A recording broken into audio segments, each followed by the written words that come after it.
I'm Atra El-Nashar at the White House. Iran and Russia announcing joint naval drills in the Middle East. The move inflaming tensions between the U.S. and Iran, which are already preparing for potential military conflict if nuclear negotiations break down. 24 hours after a second round of indirect nuclear talks between the U.S. and Iran, more signs each country is preparing for military action. Axios reports the Trump administration is closer to a major war in the Middle East than most Americans realize. It could begin very soon. There's many reasons and arguments that one could make for a strike against Iran. In this now deleted post by Iranian state media, an image of rows and rows of empty graves with this provocative but unconfirmed message. 5,000 graves have been prepared for U.S. soldiers in case a war breaks out. Top American and Iranian leaders openly speculating about war. I think the president has a lot of options. We do have a very powerful military. The president's shown a willingness to use it. The strongest military force in the world may at times be struck so hard that it cannot get up again. If diplomacy fails, what would a military confrontation look like? Republican Senator Lindsey Graham, a close ally of President Trump, is bullish on using force to enact regime change in Iran. They have a lot of ballistic missiles. They could hurt us.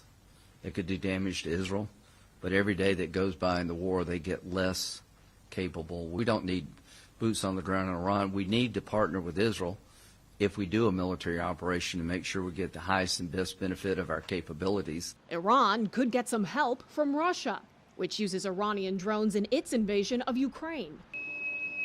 Wednesday, Russian naval forces arriving in Iran for joint exercises in the Gulf of Oman. The White House is not publicly committing to a deadline for when diplomatic talks with Iran need to yield an actual nuclear deal, but President Trump has said he wants to see things move quickly. We're also learning the president is in active talks with his national security team as he makes this decision about whether to strike Iran.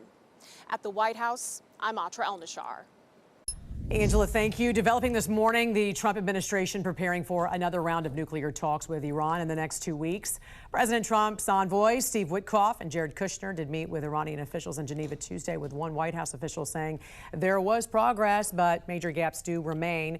Iran is signaling it will not agree to fully dismantle its nuclear program. The U.S., though, has made it clear that is the end goal. If Iran gets a nuclear weapon, there are a lot of other regimes, some friendly, some not so friendly, who would get nuclear weapons after them. That would be a disaster for the American people, because then you have these crazy regimes all over the world with the most dangerous weapons in the world. And that's one of the things the president has said he's going to prevent.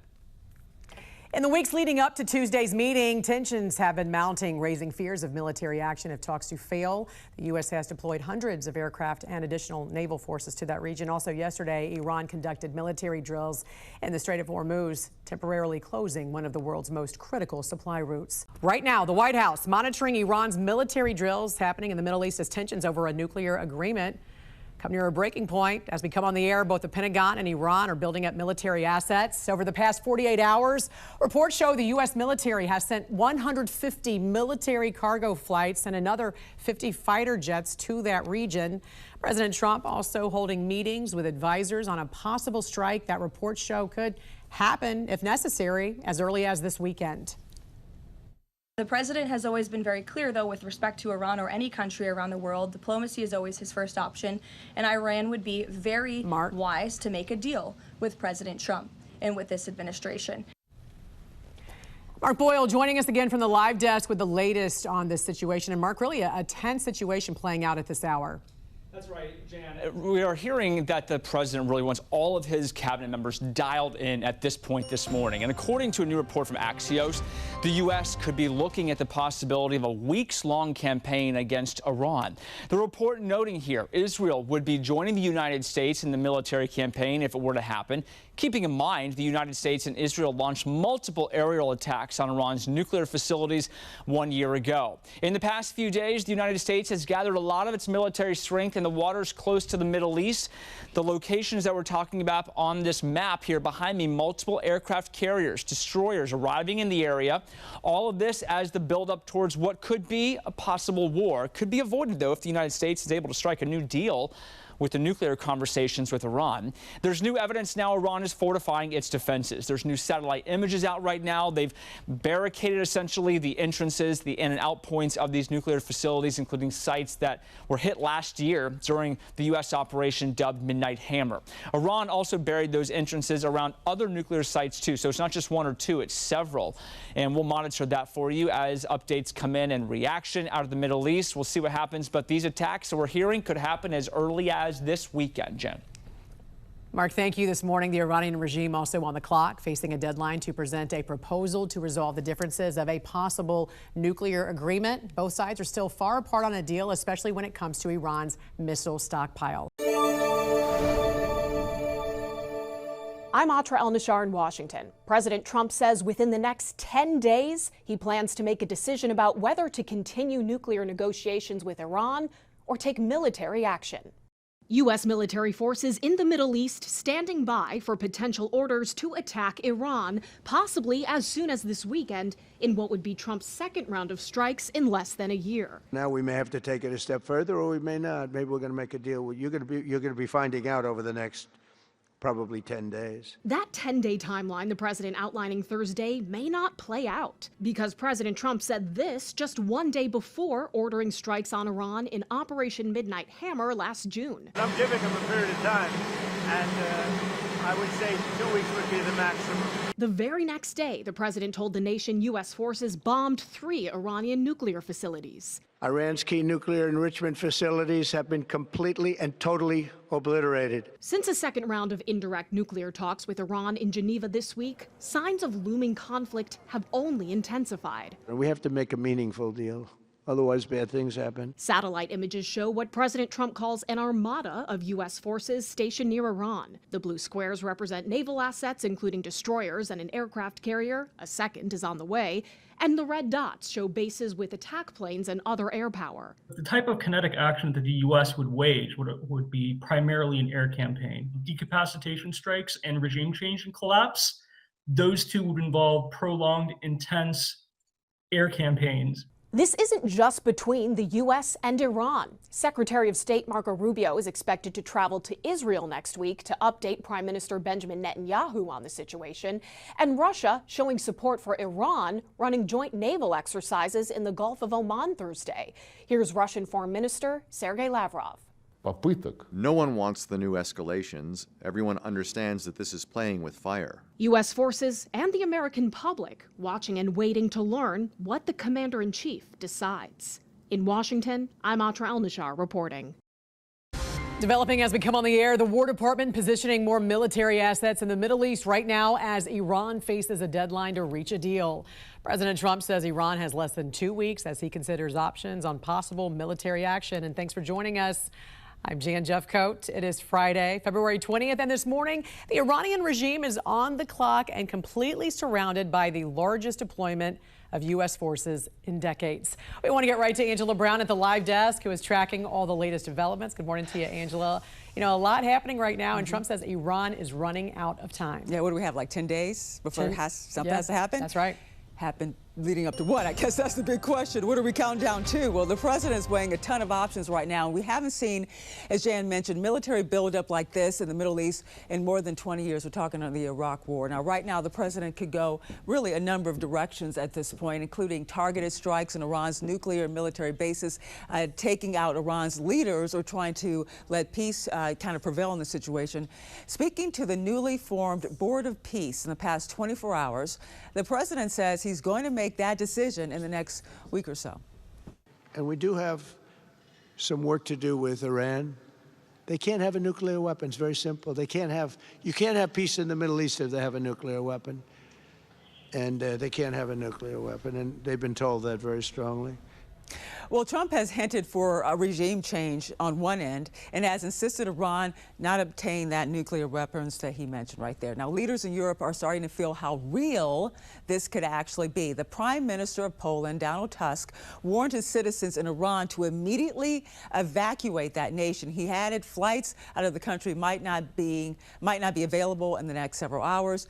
Now, I want you to take a look at this map right here behind me as well. I want you to focus on this right here. It shows the buildup of U.S. military forces and what have have been stationed close to Iran. The U.S. is still trying to bring even more warships and aircraft carriers into the region at this hour. A lot developing in the Middle East this morning. We're going to stay on top of all this this morning at the live desk. All right, Angela, thanks so much. Also this morning, the White House monitoring Iran's efforts to rebuild the nuclear sites the U.S. destroyed in Operation Midnight Hammer over the summer. A watchdog group said Iran does appear to have accelerated restoration and redevelopment operations of uranium enrichment despite these nuclear talks. Satellite images released earlier this week also showed reconstruction activity underway at these sites. Meantime, back in Washington, there is growing bipartisan support to use military force if Iran fails to reach a nuclear deal with the U.S. Pennsylvania Democratic Senator John Fetterman said he supports President Trump's strategy. If they have 900 pounds of near weapons grade uranium, why wouldn't you strike that? Why wouldn't you hold them accountable that way? And now here we are again, and now we've demonstrated that's the only thing Iran ever responds to is strength and power and hit them. And if they want to hit them again, because I don't think you can't really trust and negotiate with them. You can't negotiate with cancer. You have to attack it and go right at it with superior force. Nuclear talks with Iran continuing, as well as a strategic military buildup in the Middle East. The U.S. has deployed multiple carrier strike groups while Tehran does conduct live fire missile drills in the Strait of Hormuz. Joining us now to break it all down, retired U.S. Air Force Brigadier General John Teichert. Good morning, sir. Thank you for joining us. Good morning, Jan. Thanks for having me. As we know, the Iranian regime on the clock right now, but they are completely surrounded by the largest deployment of U.S. forces in decades. What's your thoughts right now? Are we going to war? Jan, I think that the president is assembling the right set of capabilities, both offensively and defensively, so that he has the options. And the first option would be use that armada to force Iran to make a deal. But secondly, if the opportunity avails itself, it could be as early as tonight, then use that massive capability that is still being built up to strike to achieve his objectives. I don't think the president has made a decision. I think that window of negotiations is closing, and I think Iran would be wise to make a deal. Otherwise, they're going to face the full force of the United States military. Well, diplomacy is always the first option. Nobody wants to go to war, but intelligence does show they are advancing toward rebuilding those nuclear sites even as these talks continue. At what point does the U.S. say talk is cheap? Well, I think, Jan, we realize because Iran has never negotiated in good faith that talk is cheap, especially in coming from them, which leads me to believe that if Iran ever decides to make a deal, then it must be accompanied by two things. Number one, robust verification so they're not lying and cheating. And number two, major irreversible steps that would degrade their nuclear program, the ballistic missile program, and their proxies before we give them sanctions relief, so that they can't just say they're doing something, get the benefit of a deal, and then not do it. We need verification, and we need irreversible steps before sanction relief. Yeah, we just heard Democratic Senator John Fetterman say, you don't negotiate with the world's largest state sponsor of terrorism. There is no talking at that point. So what would an armed conflict, though, with Iran look like? Would it be boots on the ground? Would it end once perhaps there was a regime change? What does that look like? Jan, when you're completing or building a military campaign, you always start with objectives. And because we're not 100% sure from the president whether this is just about the nuclear program or the nuclear program and ballistic missiles or proxies or support to the protesters, we don't quite know. But I hope in that situation room, he is defining the objectives. And then you can build a campaign with the right assets and the right sustainability and the right risk woven in. I don't imagine any of it would involve U.S. boots on the ground, but I could see up to the high end of conflict a large sustained air campaign against a variety of targets, including regime targets in Iran. But again, I don't see boots on the ground, but also it all starts with objectives. And I hope the president is conveying clearly those objectives to his military planners. Given Iran's enrichment history and previous U.S. strikes on its facilities, how close do you believe Iran is to a viable nuclear weapon? And what will it take to prevent that outcome from dragging America into another prolonged conflict? Jan, the source on this topic that I trust the most is the Institute for Science and International Security. They are experts in this area. They are nonpartisan, and they said back in June that Iran's nuclear program, $500 billion worth, was effectively destroyed by Operation Midnight Hammer, turned to rubble. And I do want to warn your listeners and viewers that just because we see some superficial activity on top of these sites doesn't mean they're able to recover the enriched uranium underneath. It doesn't mean that those centrifuges are operational. And I still think that their capability is effectively destroyed. And I do know that the president would have real intelligence, far more than just what's going on the surface, about how close they likely are to nuclear capability. How long does it take to enrich uranium and to rebuild what was destroyed? Well, I think, Jan, the reason that institute gave us the comments about effectively being destroyed is that the centrifuges were destroyed. The enriched uranium was largely destroyed. The know-how, the scientists were likely killed or destroyed. And so all of the parts of the chain of capability to produce a nuclear weapon, according to that institute, were destroyed such that there was no viable short-term path to create nuclear capability. Certainly the United States does not desire, nor does the world, to Iran to ever approach nuclear capability. But I still think they're a long ways away underground from having the capability and all of those components lining up to give them that capability. Yeah, but like you said, you just don't know. You just don't know. How likely is it that Israel acts independently, and what would that mean for U.S. involvement? Jan, the Prime Minister was here in the United States last week. No doubt he talked to the President of the United States about a variety of options. That includes the likelihood of negotiations working. That includes U.S.-only strikes. That includes U.S. and Israel strikes combined. And I think just like back in June, the only way that Israel would strike without the United States is if somehow the president gave Netanyahu the green light to do so. But I think because we're so inclined to be prepared to strike as the United States, that I don't see Israel going it alone, but I do see the United States and Israel undertaking this sustained air campaign against Iran when the time comes, doing it together. All right, retired U.S. Air Force Brigadier General John Teichert. Always great to get your expertise on this. Thank you so much for joining us this morning. Have a great weekend. You too, Jan. Thank you.